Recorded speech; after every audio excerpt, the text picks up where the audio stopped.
Hello my dear student, आप लोग कैसे हैं?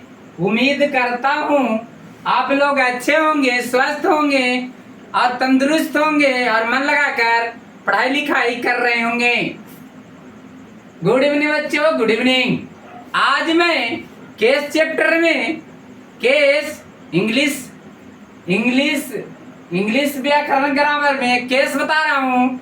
केस का पर्सन चार्ट दे रहा हूँ, केस का चार्ट दे रहा हूं, केस चार्ट। आणि first person nominative case, first person nominative case में लिखते हैं आई,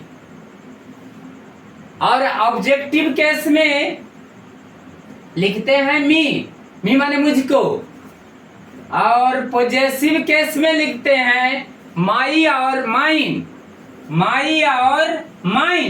MINE। माई कब लगेगा बच्चों, माइन कब लगेगा? मैं ट्रांसलेशन बताऊंगा तो बता दूंगा, समझाऊंगा। ट्रांसलेशन में स्पष्ट कर दूंगा कि माई कब लगेगा, माइन कब लगेगा।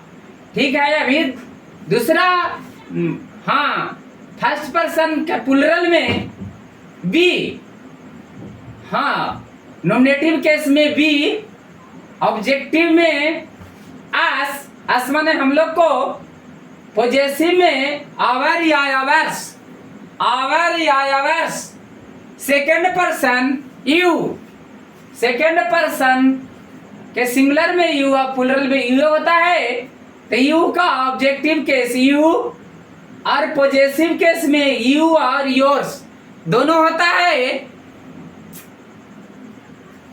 और सेकंड पर्सन के प्लुरल में होता है दाऊ, दाऊ के मतलब होता है तू। दाऊ का सेकंड पर्सन के नॉमिनेटिव केस में होता है दाऊ, और ऑब्जेक्टिव में होगा दी, THEE, और पॉजेसिव में होगा THINE, दाइन। नॉमिनेटिव केस में होगा बच्चों THOU, दाऊ, दाऊ दी, दाइन। अब चल रही है थर्ड पर्सन में। स्पेस कम रहने के कारण बच्चों, श्यामपट पर स्पेस कम रहने के कारण मैं लिख दिया हूं ही और सी एक ही लाइन में। तो ही का ऑब्जेक्टिव केस हिम होगा, सी का ऑब्जेक्टिव केस हर होगा, और पॉजेसिव केस में होगा हीज, ही का पॉजेसिव केस हीज, और सी का पॉजेसिव केस हर होगा। हाँ, थर्ड पर्सन के सिंगुलर में भी होता है ईट, ईट का ईट, इट्स, ईट ऑब्जेक्टिव केस में ईटे, और पॉजेसिव केस में इट्स होगा। और THEY थर्ड पर्सन के प्लुरल में है, थर्ड पर्सन के प्लुरल में होता है दे माने बेलो, ऑब्जेक्टिव केस में होगा अस, थर्ड पर्सन नॉमिनेटिव केस में दे THEY, और ऑब्जेक्टिव केस में THEM, ऑब्जेक्टिव केस में THEM, देम माने उनको या उन लोग को, ठीक ना।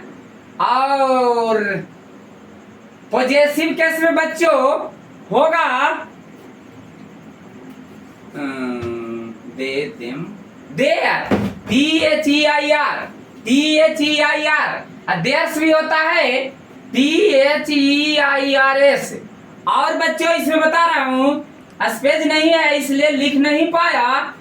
अब होगा इसमें नॉमिनेटिव केस में थर्ड पर्सन में हु होता है, हु माने कौन, जो पुरुष के लिए होता है, यानी हु। ऑब्जेक्टिव केस में हुम होगा WHOME, हुम। पॉजेसिव केस में होगा WHOAC, हुज माने किनका, हुज माने किनका। यदि वीडियो अच्छा लगा होगा बच्चों तो लाइक और सब्सक्राइब और शेयर अवश्य करें।